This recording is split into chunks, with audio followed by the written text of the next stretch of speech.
В эфире телеканала БСТ «Красная кнопка». Здесь разгораются нешуточные споры, сталкиваются противоположные мнения. В студии Эльвира Айткулова. Здравствуйте.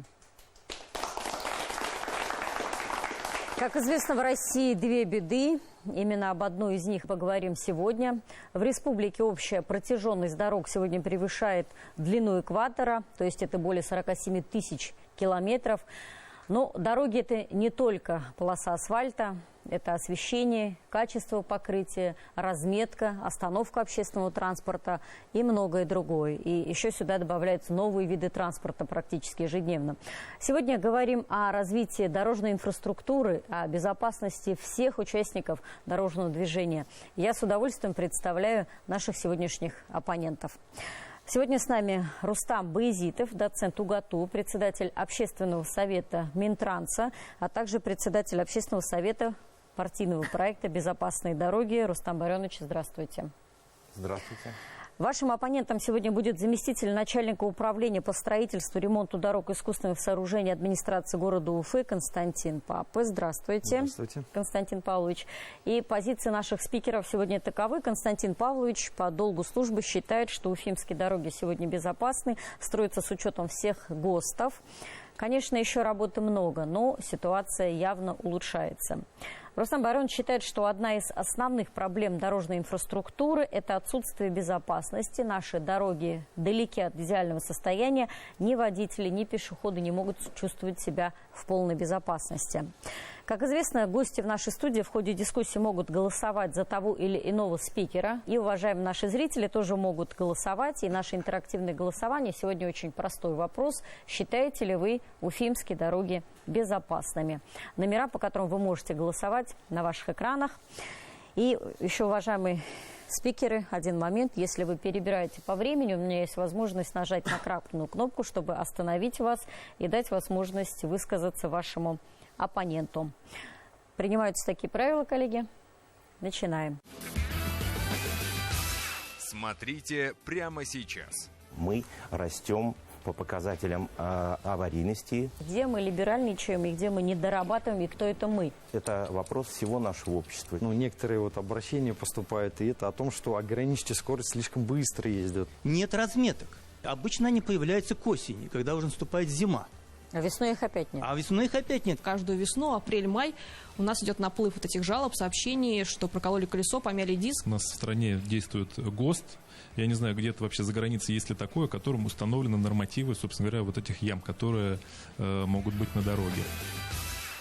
Итак, первый вопрос – это развитие дорожной инфраструктуры города Уфы на данный момент. В чем мы сегодня видим достижения, упущения? Об этом скажут наши эксперты, об этом скажет наша студия и, конечно, ваши аргументы. Итак, развитие дорожной инфраструктуры в настоящее время. Кто первый начнет? Вам уступили, да, пожалуйста, Рустам Баренович. Общественники начинают и выигрывают, да, пожалуйста, вам. Я так понимаю, в любом случае мы говорим в первую очередь о вопросах безопасности. Правильнее было бы, конечно, освещать этот вопрос именно с точки зрения национального проекта «Безопасные и качественные дороги», потому что именно в рамках агломерации Уфа участвует в этом федеральном национальном проекте.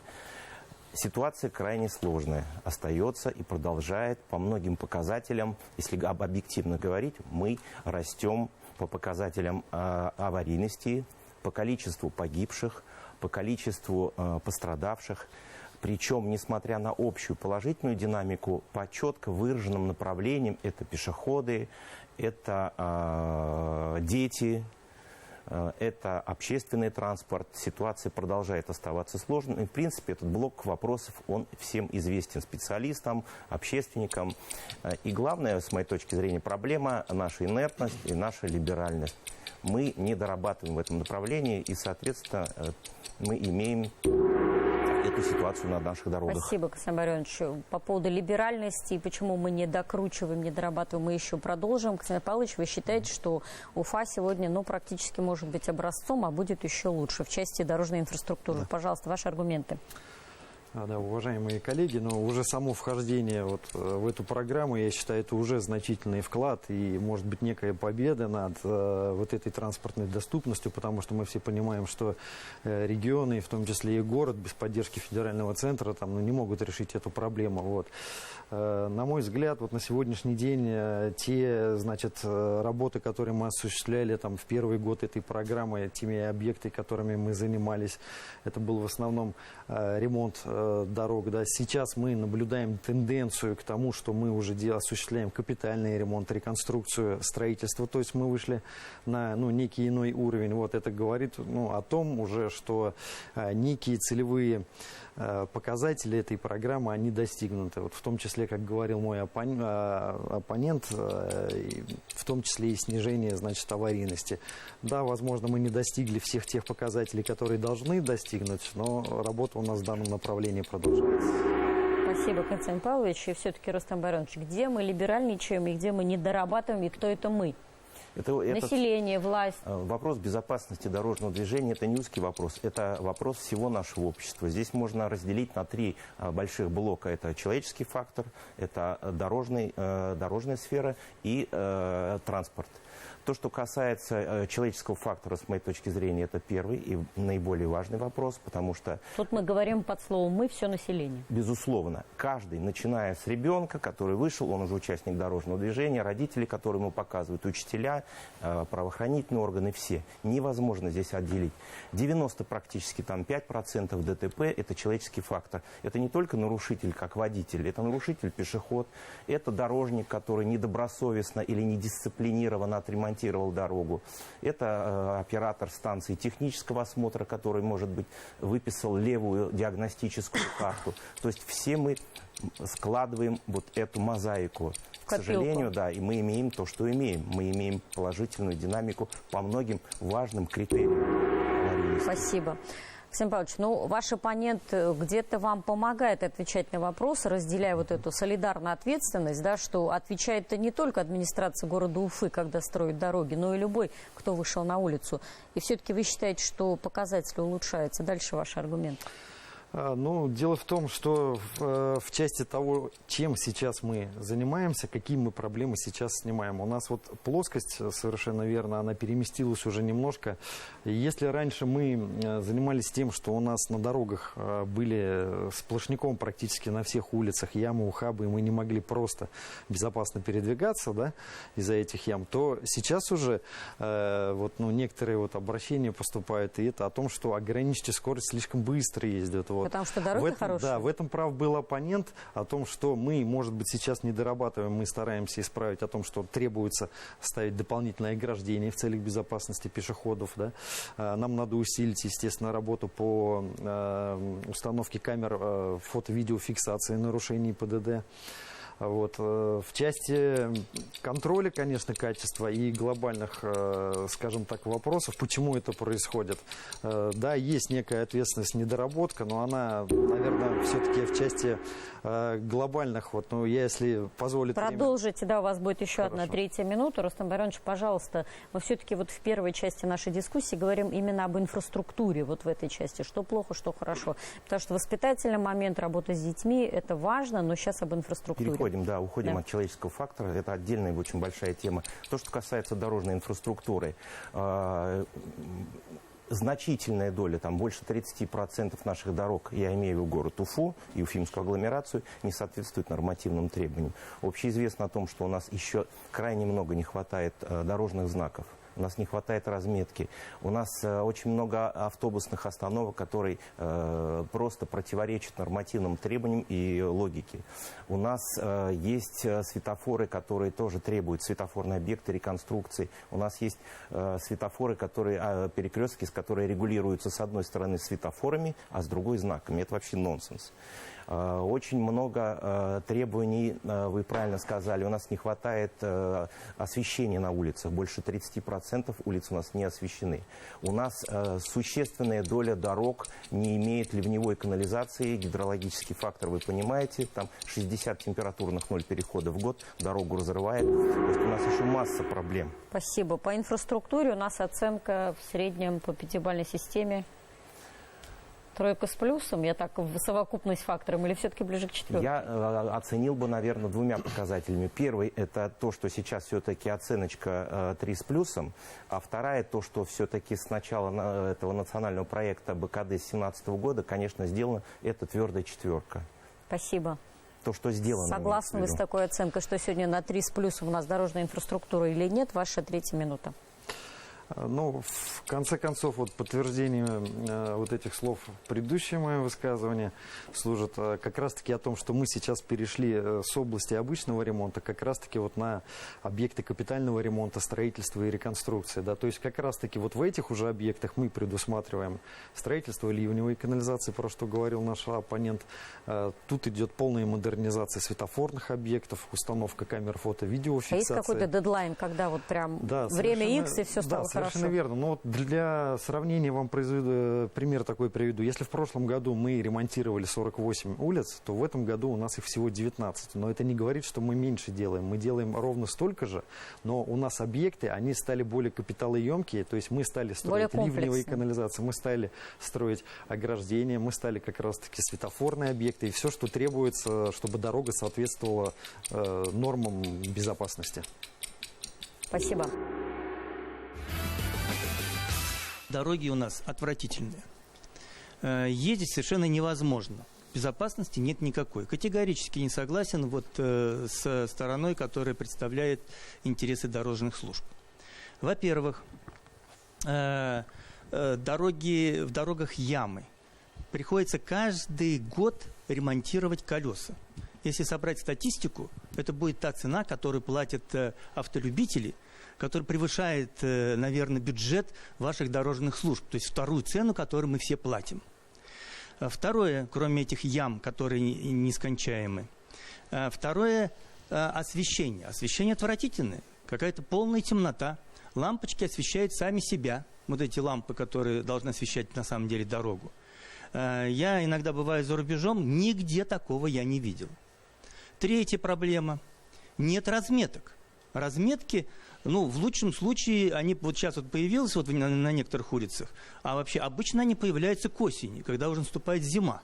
А весной их опять нет. А весной их опять нет, они куда-то растворяются. По разметке глава региона отдельно, при этом разметки должны быть не просто разметки, это белые какие-то вот полосы из белой краски. Они должны ночью светиться. Этого я вообще нигде у нас в стране не видел. Что я видел за рубежом и что должно быть. Вот эти 3 основные причины, которые имеют отношение, собственно говоря, к дорожникам. Я тут не говорю там про ГИБДД, там про самих, вот, про инфраструктуру. Они являются показателями отвратительного состояния с безопасностью на дорогах. Эльдар Узбекович, согласны с оценкой 3 с плюсом, как автолюбитель? Инфраструктура двойка, ну что вы тут? Спасибо. Яркая иллюстрация состояния наших дорог, мне кажется, это вот наш редакционный WhatsApp, потому что каждую весну, апрель-май, у нас идет наплыв вот этих жалоб, сообщений, что прокололи колесо, помяли диск, и вот в этом сезоне я столкнулась лично с этой историей на Сельско-Богородской, Гастеловский мост, проколола лично колесо. Как автолюбитель? Да, как автолюбитель. Ехала, возвращалась в город, проколола колесо. И комичная ситуация в том, что для того, чтобы зафиксировать это ДТП, должен подъехать специалист из ответственного ведомства. И женщина, когда ехала ко мне, на том же самом месте, юрист организации, также проколола колесо. Там торчала арматура, то есть это, мне кажется, наверное, такой уже конкретный недочет, может быть, тех, кто клал это дорожное полотно. И вот мне интересно вообще, это утопическая, может быть, конечно, идея, но у нас когда-нибудь будет такое, что количество сообщений на наш WhatsApp редакционный будет приходить меньше по поводу этих жалоб, по поводу ям, которые постоянно появляются именно по весне. Это же вопрос, наверное, и качеству ремонта, качеству работ, которые проводят каждый год. Я точно так же, как Анастасия, попала в ДТП. Я, правда, попала в ДТП. И ДТП это было из-за дорожного полотна, не из-за того, что я ехала там на высокой скорости. Это было по улице Революционной в центре города. Колея на колее, если честно. Есть фотографии, и я вот первый раз попала в такую ситуацию и даже не могла сообразить, кому в первую очередь обратиться. Писала запросы, но одни отписки, и до сих пор я уже отремонтировала машину на свои деньги, и до сих пор я не знаю, кому кому подойти, потому что я отправляла и в дорожные службы. Так я не получила четкого ответа, Кто виноват? контролирует данный участок дороги. Кто виноват и кто будет возмещать ущерб? Самое тяжелое, то есть как бы в этой ситуации, это зафиксировать вообще, что на самом деле какой-то недостаток дороги он есть. Собственно говоря, вот, наверное, Хотя коллеги... вроде все очевидно, да? Да, Можно вроде все фотографии? очевидно. Вот коллеги из ГИБДД не дадут соврать. То есть у нас в стране действует ГОСТ. Я не знаю, где-то вообще за границей есть ли такое, которым установлены нормативы, собственно говоря, вот этих ям, которые могут быть на дороге. Ну и, собственно говоря, самое главное, то есть это, если вы попали в такую ситуацию, то вы должны вызвать, собственно говоря, сотрудников ГИБДД, которые составят соответствующие акты и зафиксируют, собственно говоря, вот эту яму на дороге. Другая ситуация бывает, то есть если мы сейчас говорим о ямах, да, другая ситуация бывает абсолютно зимой. То есть, когда, в принципе, вот зачастую, когда ко мне люди обращаются, то есть, как бы, ну, наверное, каждый второй случай, он сводится к тому, что если вы попали в ДТП зимой на какой-то нечищенной дороге, то раньше, собственно говоря, там скорой и полиции приезжает дорожная служба, которая эту дорогу убирает, собственно говоря, а потом уже, то есть, как бы, ну, практически доказать что-либо невозможно. Но я, честно говоря, хотел бы вот второго спикера поддержать. Если мы сегодня, мне кажется, немножко, если мы смотрим на Уфу, на самом деле, то есть, как бы, если даже сравнивать с другими районами, в Уфе очень, как сказать, неплохие дороги, можно сказать. Если стоит, допустим, куда-нибудь выехать в район, свернуть с федеральной трассы, ну, там, конечно, да, это такое приключение будут. Поэтому здесь, как бы, я думаю, что надо все-таки нам отдать должное. Здесь все относительно в этой жизни, да? Да, с какой точки Потому зрения что мы посмотреть. сравниваем с Европой, а вы сравниваете с районами. Критиковать чужую работу легче легкого. То есть хотел бы обратить внимание с точки зрения пространственных решений. Иногда создание дорожного полотна, самой разметки, организационных моментов, ну, у многих у нас вызывает очень здравые такие... Недоумения, мягко говоря. По крайней мере, недоумения. И, Рустам Байронович, вот по поводу прозвучало недостаток дорожных знаков. Поверьте мне, я иногда езжу и удивляет их количество. Местами мы настолько заполнены, и надо же учитывать это комплексное решение. Где-то система навигации, светофорная группа, размещение дорожных знаков. Иногда же доходит, уже можно, ну, по крайней мере, улыбнуться. Поэтому со здравым размещением дорожных знаков, наверное, стоит работать. А вот с их нехваткой я готов был поспорить. Спасибо. А здесь немножко акцент был другой, да, что это разные Я говорю категории. в первую очередь о знаках приоритета, которых не хватает. Там уже не до улыбок будет, потому что там возникают уже аварийные ситуации, соответственно, человеческие жизни и ранения. Это не моя реплика, это реплика министра транспорта дорожного хозяйства, что несколько десятков тысяч дорожных знаков у нас не хватает. Да, информационных, конечно, здесь можно поулыбаться, поспорить. И с моей точки зрения, я абсолютно соглашусь, не критично. Но когда мы говорим о знаках, которые определяют приоритет, вот здесь позиция, конечно, должна быть принципиальна. Я хотел бы поднять вопрос общественного транспорта, потому что я очень часто езжу с проспекта до Демы, и это вечером невозможно уехать. Прям в 9 часов вечера стоишь и можешь 1,5 часа подождать этот самый маршрут, который едет до дома и вообще до Демы. Да, действительно, такая проблема существует, мы ее как бы понимаем, да. Вот, у нас есть сейчас в городе некая проблема, наверное, с утверждением вновь разработанного генплана, да, чтобы учесть, скажем так, все интересы, миграционные потоки в том числе. Поскольку, значит, предыдущий генплан он устарел, как раз-таки вот генпланом должно вот это все учитываться. Проблема дорожного строительства, у нее есть два аспекта, да. То есть первый — это объем строительства. Безусловно, нет смысла отрицать, что в данный момент объем строительства достаточно высокий. А с другой стороны, качество тех работ, которые производятся. То есть вот мы все ездим, да, каждый день по городу и видим прекрасно, что у нас есть проспект Октября, центральная артерия города, есть проспект Салавата, есть дорога на аэропорт Уфа. И мы прекрасно видим, что несмотря на то, что там периодически делается ремонт, но этот ремонт или даже те работы, которые первый раз происходили, они не выдерживают там буквально 2-3 года эксплуатации, они приходят в полную негодность, то есть там появляются ямы, колейность. Притом это как бы, ну, это главная артерия столицы республики. Это такая прям горячая тема каждого лета. В чем проблема сделать это надлежащим образом? Притом у нас же есть примеры, когда дороги сделали, новые дороги, они отлично эксплуатируются на протяжении многих лет, и к ним нет никаких вообще претензий. Ну, например, чтобы не ходить далеко, вот Новый Затонский мост и прилегающие дороги, они в идеальном состоянии, их никто не ремонтирует. Или, например, Новый Демский мост возле микрорайона Яркий, там тоже в идеальном состоянии. Притом, может быть, там применяли какие-то новые технологии, да, то есть, ну, я сам видел, то есть, там армирование и так далее, но как бы вопросов нет никаких к ним. То есть, делать это можно. С другой стороны, вот вы тоже опять говорите про объемы. Я вот, например, жил на улице Кейкбаева. Это у нас, получается, в данный момент сейчас делается дублер, ремонтируется дублер проспекта Октября. Это у нас улица Комсомольская и до 8 марта. Он ремонтируется на протяжении нескольких лет.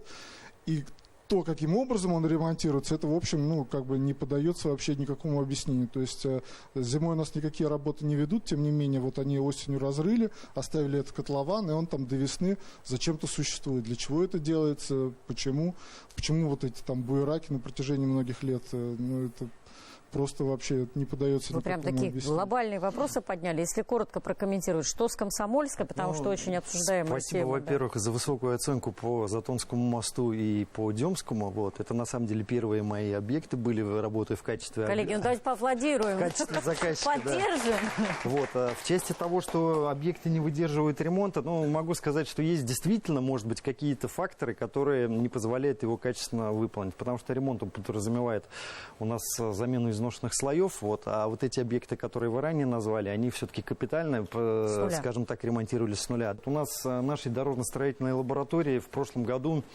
там вот в одной из областей возьмем, только вот ремонт, не капитальный ремонт, не строительство, было отобрано, например, порядка 250, точно не помню, с лишним проб. Где-то, скажем, порядка 23 из них, то есть каждая 10-я проба не прошла. Естественно, эти работы у нас с нами не были приняты, не были оплачены, подрядчик их выполнял за собственный счет. Может быть, и от этого тоже у нас и сроки ремонта тоже, скажем так, не такие быстрые, как нам бы хотелось бы. Далее в программе. Те велодорожки, это, скажем так, ну, не выход. Этого недостаточно, да. Для средств индивидуальной мобильности, такие как самокаты, электросамокаты, у нас в городе данная инфраструктура отсутствует вообще. Самокаты есть? Самокаты есть. Давайте ограничивать мобильность. Вот это оперативная история. Принудительное введение платных парковок. То есть, кто не понимает, это вопрос не сбора денег, это инструмент регулировочный. У нас правовая система настроена таким образом, что обращаться за возмещением мелкого ущерба нецелесообразно. Итак, мы начинаем второй раунд. И второй вопрос. Отдельно остановиться на вопросах безопасности хотелось бы. И какие меры наши уважаемые оппоненты предлагают как первоочередные для того, чтобы дороги стали более безопасными? Какие должны быть приоритеты? Давайте сейчас с вас начнем. Пожалуйста, первая минута. Да, ну, я хотел бы как раз-таки развить мысль и поддержать вот нашего коллегу-архитектора, да, о том, что нужно все-таки комплексно подходить и не объемом, скажем так, ремонтируемых дорог, да, а стратегически, да, что нам нужно развивать новые направления, нужно развивать, скажем так, общественный транспорт, да, может быть, где-то в чем-то заинтересовывать людей, чтобы они с личных автомобилей пересаживались, тоже в том числе на общественный транспорт. Тут же мы понимаем, что тут и экология в том числе. Но прежде чем агитировать, нам надо создать инфраструктуру. Совершенно верно. Пример да. был. Совершенно верно. То есть самое первое – это наращивать темпы, объемы строительства и альтернативных. Темпы, да, строительства, альтернативного объезда, подъезда и развития общественного транспорта, прежде всего электротранспорта. Я думаю, Дема здесь аплодирует, да, потому что как раз то, что мы ждем, увеличение количества общественного транспорта. Ваша первая минута, Рустам Барионович, что все-таки в первую очередь сегодня надо сделать, чтобы повысить качество дороги и сделать их более безопасными? В первую очередь, пожалуйста. Ну, за минуту, конечно, не скажешь. У вас 3, да, но это первое. Первый, конечно, это разгружать улично-дорожную сеть. Здесь инструментов достаточно много, совершенно верно, Константин Павлович сказал, это строительство стратегически мостовых переходов, потому что у нас есть участки, которые гипертрофированы, перегружены. Это, безусловно, ограничивать мобильность граждан мы вынуждены, потому что у нас просто не хватает улиц исторически на такое количество транспорта, и мы стремительно растем за счет развития общественного транспорта, развития альтернативных видов транспорта, ну, там СИМ там их называют, да, развитие систем каршеринга.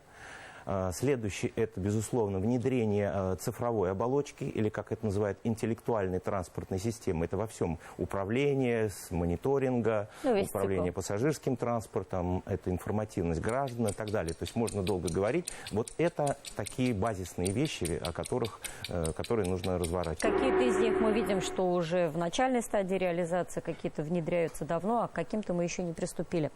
Ваши аргументы и что в первую очередь? То есть магистральная история большая, дорогая, долгая. Из каких-то оперативных решений? Что в первую очередь? Из оперативных решений, но я не знаю, может быть, они не менее глобальные, но все-таки, я думаю, тут еще нужно рассматривать не именно дороги, а в комплексе еще вопросы, наверное, трудовой миграции. Дело в том, что вот если тот же вот у нас микрорайон Дема, да, который сейчас интенсивно разрастается, вот, если, например, там более бы, скажем так, развито были производства, может быть, людям и не имело бы смысл каждый день приезжать и учиться, да, развивать, то есть там школы, ездить в больницы, да, вот, то есть подход, на мой взгляд, он должен быть более комплексный, вот, если проблемы трудовой, скажем так, миграции решаться, может быть, в том числе генеральным планом, да, вот, а именно, вот я говорю, строительство школ, больниц, да, производств, да, чтобы не было необходимости. Это в том числе поможет нам и транспортные вопросы решить.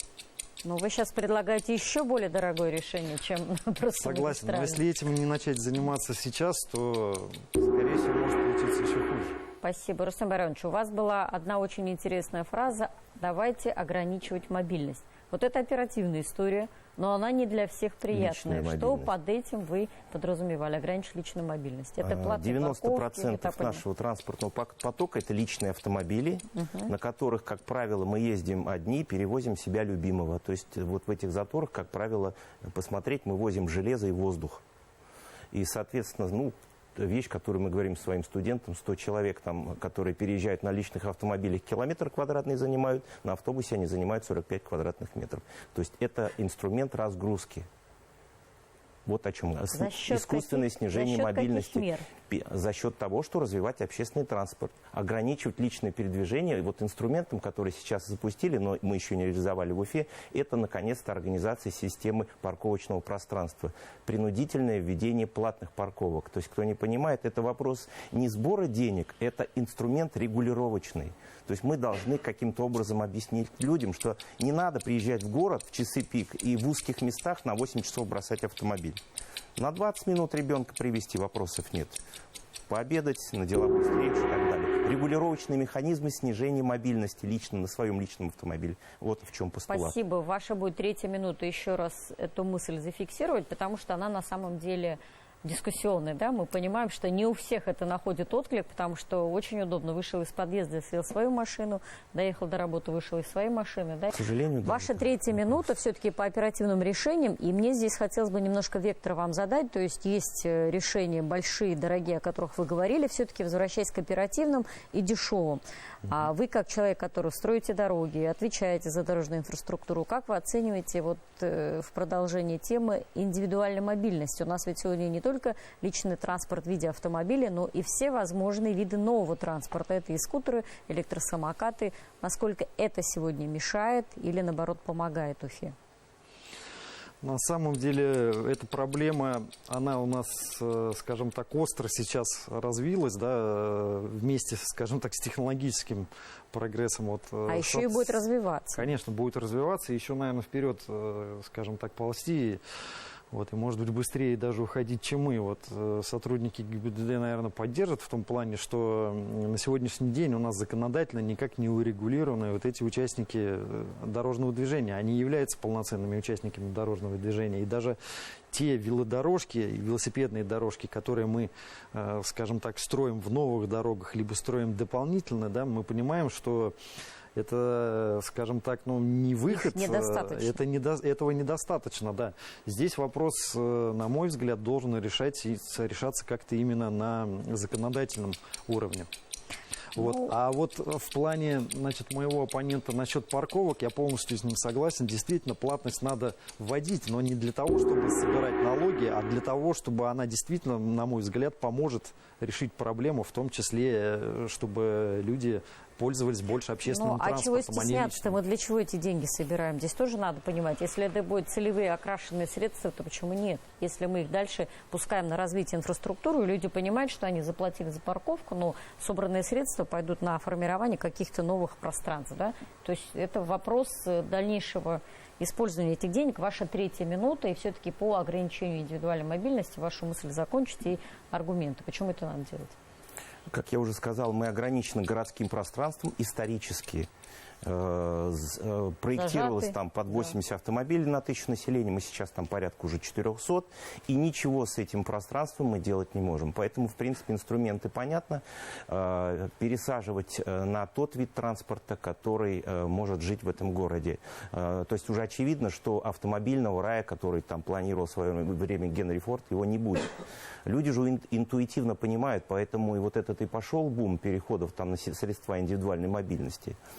Инструмент понятный – это, соответственно, убирать парковки с проезжей части, переносить либо под землю, либо на крыши домов. Это строительство развязок для того, чтобы не формировать пробки.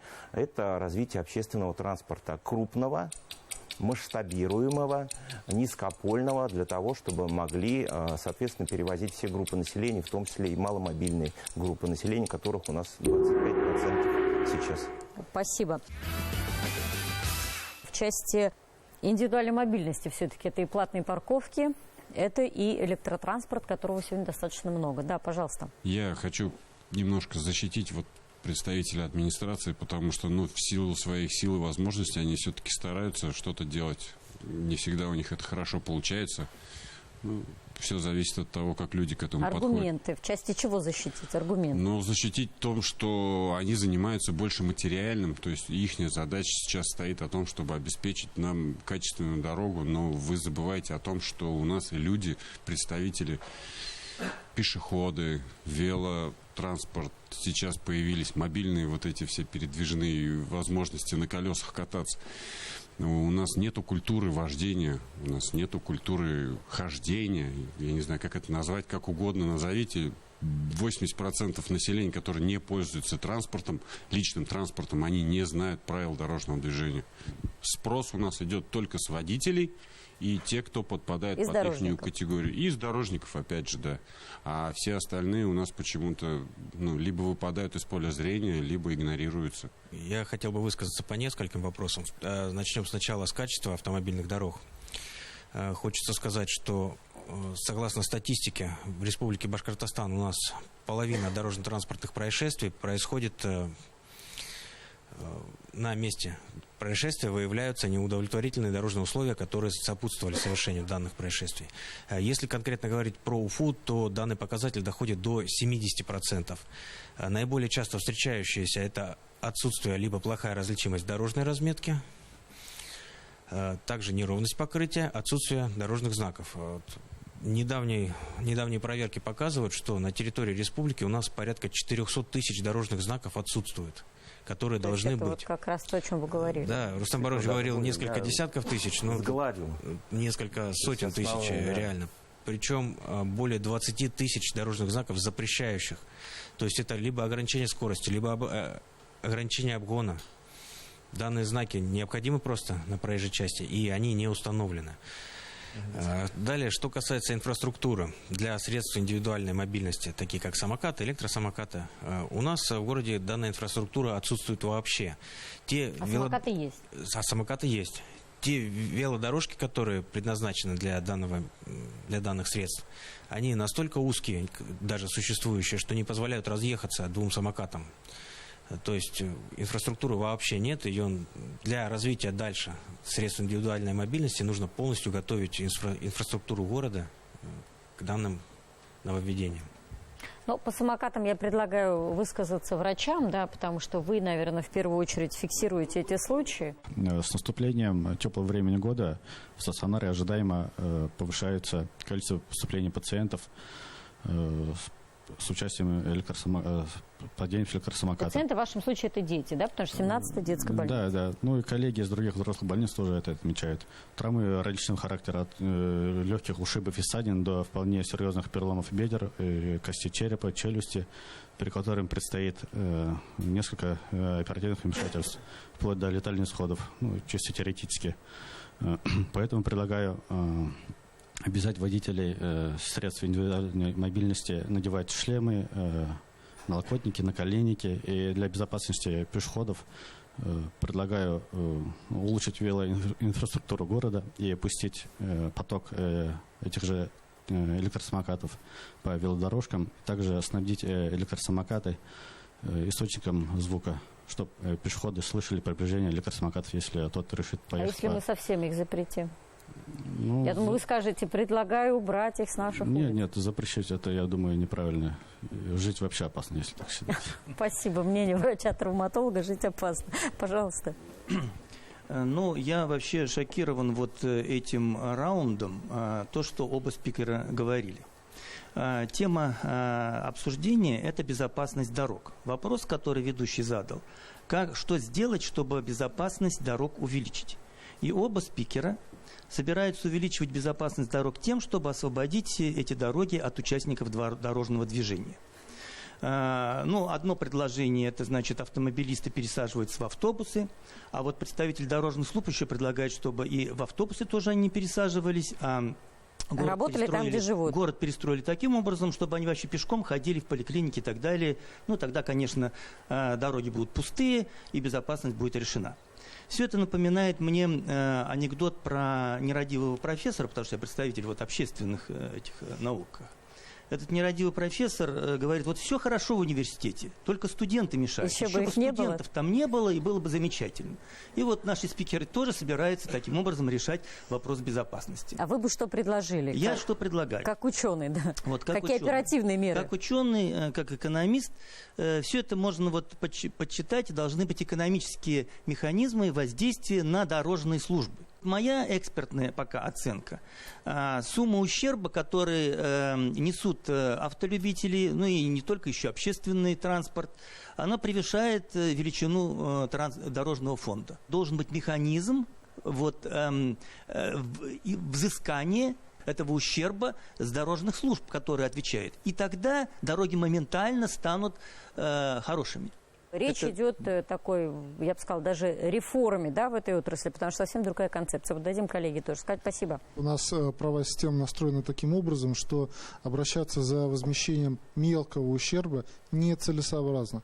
То есть придется потратить такое количество времени и усилий, что нет смысла. То есть возмещение, оно будет неинтересно. Я о этих самокатах, должны признаться, что самокатный бум – это для наших служб города, это, в общем-то, оказалось проблема. Неожиданно. Это проблема. Но неожиданно можно тоже сказать, да. Но то, что тут звучало, не пущать, нет, это, конечно, этого делать нельзя, потому что есть спрос, есть предложение, это нормально. Но то, что основная проблема, нет нормативно-правовой базы на сегодняшний день, и не знают, как определить. На сегодняшний день он пешеход. А если случается ДТП, то в судебной практике и в пользу, то, что это пешеход, он уходит от ответственности, и в сторону того, что его лишают прав, если у него эти были. То есть споры на сегодняшний день работы ведутся на всех уровнях наших законодателей, в том числе и у нас. Но я хочу сказать по нашему городу.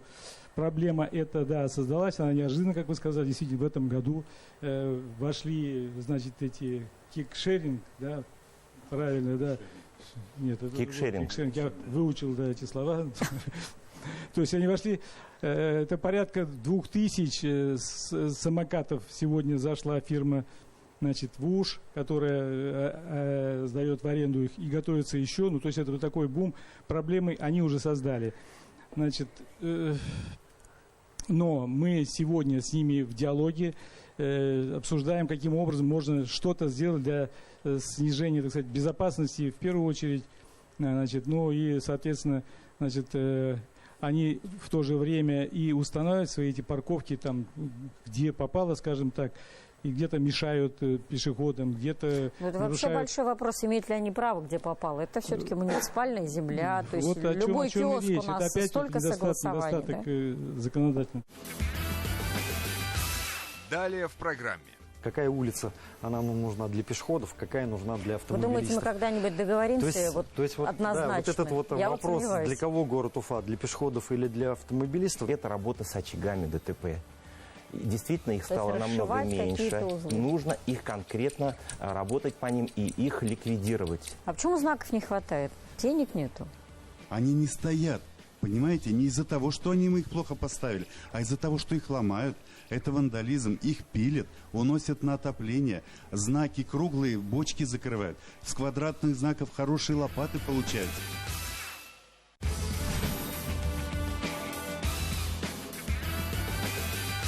И мы переходим к нашему третьему раунду. Третий раунд я предлагаю начать уважаемым коллегам, которые представляют общественные структуры. И в третьем раунде мы говорим о перспективе развития самой дорожной инфраструктуры. С чего начинать, на что обратить внимание.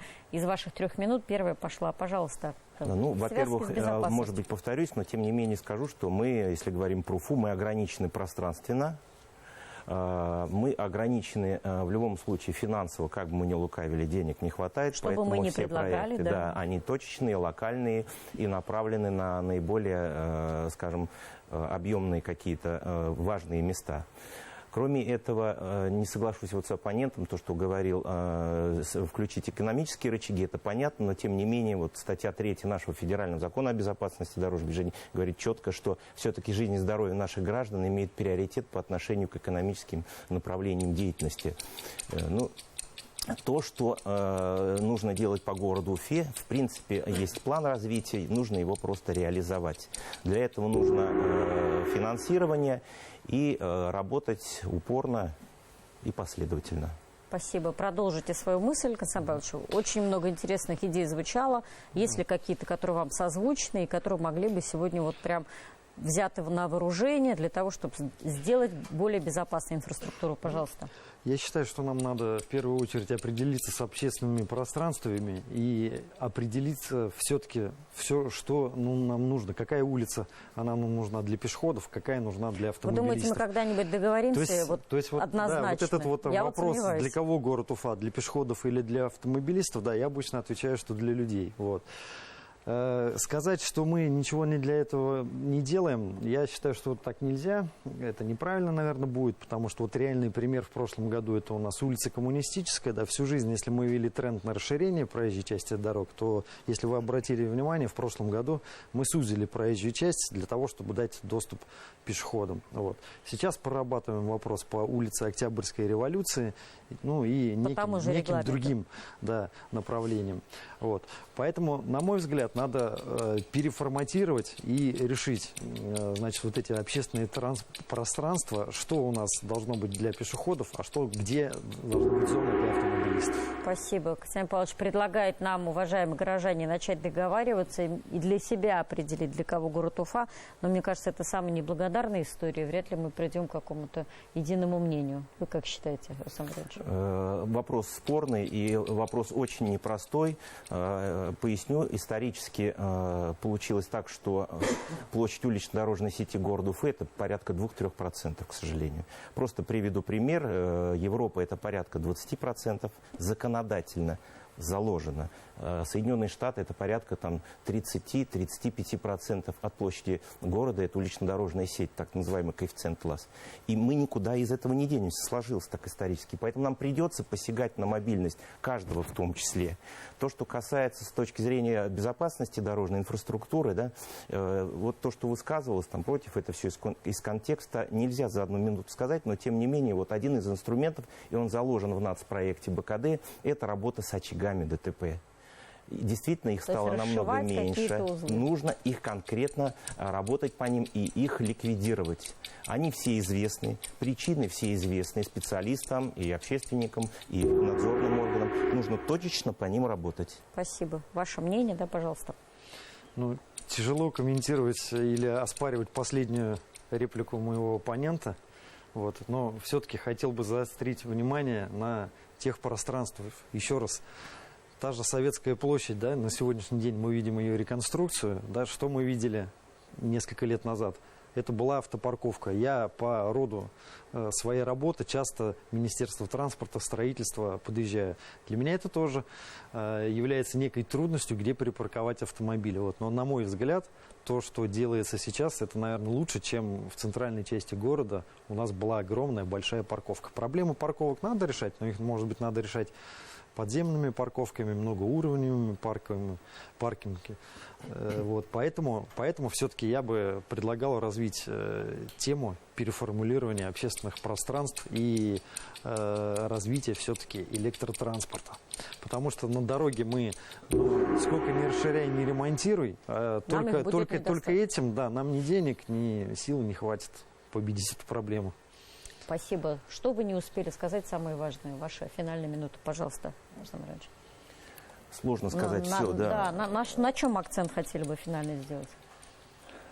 И все-таки, конечно, я вернусь с точки зрения человеческого фактора. И в дорожном строительстве, и в безопасности дорожного движения это архиважный человеческий фактор. Ну, я думаю, со мной согласятся, что все-таки очень много вопросов по качеству проведения работ, по производственной дисциплине очень много вопросов. Очень вопросов много у нас друг к другу, как участникам дорожного движения. Мы не дисциплинированы, мы не уважаем друг друга, мы не учим своих детей, как нужно вести себя на дорогах. Мы все-таки не понимаем, что безопасность дорожного движения – это наша общая беда, общая проблема, и нужно заниматься только сообща. Я не выступал оппонентом сегодня, Константин Павлович, поскольку мы близки и по духу, и по мышлению, тем не менее, но все-таки нас распередача свела. Да. Мы говорим не о недостатках, по сути, а о том, что нужно делать для того, чтобы ситуация была лучше. Я попрошу еще вас по поводу либеральничания прокомментировать. И ваша крайняя минута, пожалуйста, то, что вы не успели сказать. Да, ну, а я хотел бы подытожить и, ну, я не знаю, может быть, обратиться к телезрителям, да, и, Ваша камера? Как сказать, провести, может быть, некие, скажем воспитательную так, работу. пояснения, да, пояснительные, да, объяснительные вопросы, что дело в том, хотел бы все-таки, чтобы люди поняли, что вот те, скажем так, ограничения, которые мы создаем при ремонте, при строительстве работ, что, поверьте, все-таки они носят временный характер, что как бы тяжело, долго не было стоять в этой пробке, вот, но по завершению ремонта вы проедете качественно и быстро. Тот же путепровод, он достроится, движение пустится, вот, и от этого, ну, станет только, ну, всем лучше. Вот. Поэтому хотел бы попросить, чтобы все еще раз набрались терпения, вот, и, ну, будем говорить, с уважением относились к дорожникам, потому что на самом деле вот не так много профессий, которые вот недавно у нас была жара под 40 градусов, да, и представляете, в такую погоду укладывать асфальт, и в том числе следить, чтобы это было качественно, вовремя сделано. Спасибо. По поводу либеральничания еще вот короткая цитата, и она в увязке с человеческим фактором. Вы имели в виду, что надо жестче наказывать там, где мы выявляем нарушения? Совершенно что такое верно. Либеральничание? Совершенно верно. К сожалению, возвращаясь к человеческому фактору, вот прошлый год у нас 17 тысяч порядка, Антон Сергеевич поправит, если вдруг я ошибусь, 17 тысяч только пьяных задержано. Вы представляете, на республику. Больше 2000 осуждено уголовное дело за повторное управление. 4 миллиона нарушений, и мы продолжаем. Нет нигде такого порога толерантности в 20 километров в час в мире и не представляют. Со знакомыми, с друзьями разговаривал, ну, 1-2 километра. Либо, как в Финляндии положено, 50 километров в городе, 70 километров там за город, 80 километров за город, ни километра больше. Никаких порогов толерантности. Штрафы несоизмеримо высокие. Конечно, многие будут возмущаться, но на самом деле, говоря там с юмористической точки зрения, а как ты расслабляешься, я не напрягаюсь. То есть для законопослушного, для нормального человека от наличия большого количества камер, большие штрафы, они не будут иметь значения, потому что он просто не будет нарушать. Правы и Рустем Байронович, который сказал, что дорожных знаков у нас не хватает. Их действительно не хватает. Вот в соответствии с проектом организации дорожного движения, это основной документ, в соответствии с которым организация движения, значит, осуществляется на уличной дорожной сети. В соответствии с ним у нас не хватает порядка 50 тысяч дорожных знаков, к сожалению. И прав и Ильдар, и архитектор наш, то, что избыточность наблюдается она где? вот в местах расположения школьных и дошкольных учреждений в дополнение к ГОСТу, к основному вышло дополнение к ГОСТу о том, что значит, разделили по формам, значит, расположение школьных и дошкольных учреждений и какие знаки, искусственно нервный, светофор и так далее там должны быть. И вот по мнению, не только моему мнению субъективному, это мнение, в общем-то, многих участников дорожного движения, что там наблюдается некая избыточность. А почему знаков не хватает? Денег нету? Значит, основная проблема не в том, что мы не хотим ставить знаки. Мы их ставим очень много. Мы практически, вот у нас, коллега в городе, у них чуть поменьше дорог, чем у нас больше 600, практически все региональные дороги, значит, межмуниципальные наши.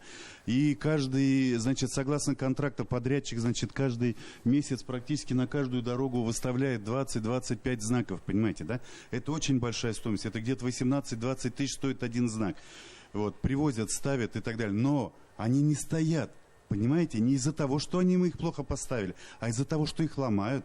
Это вандализм, их пилят, уносят на отопление, знаки круглые, бочки закрывают. С квадратных знаков хорошие лопаты получаются. Но вы сейчас не подсказываете коллегам, Я да? просто хочу сказать нашим доблестным правоохранительным органам, где их искать. Когда проезжаешь по огороду и видишь, в огороде лежит знак сверху на бочке, подходишь и спрашиваешь, откуда? Ой, извините, я нашел, он вот здесь лежал. Нате, заберите. Но неужели в таких масштабах? Я еще раз говорю, что вот мы не успеваем выставлять их, понимаете, ставим, мы их очень много ставим, мы не жалеем на это деньги, у нас есть деньги, мы их выставляем, но мы не можем их охранять денно и ночно. И начальники ДРСУ, и с кем мы только не беседуем. Мы беседы сейчас стараемся с администрацией сельских поселений, чтобы они, значит, проводили беседы с детьми. Они, значит, дети играют, я не понимаю, что там дети играют, сворачивают знаки, где-то в конвертике, где-то разрисовывают. Вот такая основная трасса Уфа, Инзер-Белорецк. Есть участок, значит, после, ближе за Инзером. Их закрашивают там, знаки, значит, ограничающие скорость или обгон запрещен. Их просто тупо закрашивают краской. Он уже не подлежит восстановлению. Даже если ты стираешь эту краску, она уже перестает цветом возвращения. Понимаете? Вот. По очагам аварийности мы говорили, я хотел сказать. Да, реестр очагов, да? Да, очаги аварийности, да. Значит, я хочу сказать, что основное направление деятельности наших служб организации дорожного движения как раз направлено на ликвидацию имеющихся очагов аварийности. То есть у нас разрабатывается план ежегодно, план мероприятий по ликвидации этих очагов. Значит, совместно с ГИБДД мы выезжаем, определяем эти мероприятия. То есть там где-то на необходимо установить знаки, где-то дорожное полотно, где-то светофор и так далее. И это делается. И надо сказать, что результаты уже есть. Если взять статистику, вот в 2018 году было 112 очагов аварийности. В 2019 году их уже было 101, а по 2020 году 59. Звучит какие-то вещи, которые меня как проектировщика немножко напрягают, да? То есть это говорится, давайте мы запретим сейчас стоять вот всему транспорту и ведем платные парковки, да? Вы предлагаете разделить на какие-то зоны, где только для людей, только для транспорта. Знаете, как-то вот оно некая сегрегация, да? Некая сегрегация. Опять там доступность, да? Вы предлагаете все это дело монетизировать, то есть те, кто могут платить, сейчас я расскажу просто первое. Это не я предлагаю федеральный закон. И никто не говорит о тотальном запрете. Я понимаю. Теперь это все превращается в некую частную историю, да, мы фрагментарно что-то рассматриваем, а эта картинка, она из многих-многих пазлов. А главное на сегодняшний день, это создание той удобной инфраструктуры для людей, понятная логика перемещения масс, да, то есть люди едут на работу, пешеходные трафики, все же это можно посчитать, и во главе угла должно стоять здравый смысл, здравое решение, и потом показать людям, каким образом будет работать общественный транспорт, примеров много, так? Что это? Троллейбусы, трамваи, автобусы, каким? Куда и после этого уже, парковок, создав альтернативу. А на сегодняшний день, хорошо, давайте мы все запретим, давайте мы все регламентируем, еще что-то. Это решить проблему? К сожалению, нет. Спасибо. Прошу прощения. Уважаемые телезрители, мы сегодня говорили о безопасности на наших дорогах. Я думаю, что это проблема, которую можно обсуждать бесконечно долго. У каждого есть своя правда, у каждого есть свои аргументы. И в этой студии мы тоже слышали и с точки зрения экономистов, и с точки зрения тех, кто работает сегодня в ГИБДД, и с точки зрения дорожных служб, какой должна быть идеальная инфраструктура для того, чтобы дороги были безопасными. И, конечно, мы говорили о личной ответственности каждого, потому что у сидящих в этом зале, у вас, тех, кто смотрит нашу программу, есть сегодня свои права и свои обязанности, как себя вести на наших улицах. И говорили об антивандальных, наверное, сегодня дорожных знаках, которые нам тоже сегодня нужны. И, конечно, во всей этой истории самым главным остается звучало сегодня это слово, это человеческий фактор. Человеческий фактор, когда мы выполняем государственный заказ и ремонтируем дорогу. Человеческий фактор, когда мы с вами выходим на улицу и берем на себя ответственность не только за себя, но и за своих детей. И каждый раз мы себе задаем вопрос, а как лучше? Сами себе, в первую очередь. Это была «Красная кнопка». Спасибо всем за участие, уважаемые коллеги. Всего доброго. До свидания. С вами была Эльвира Айткулова.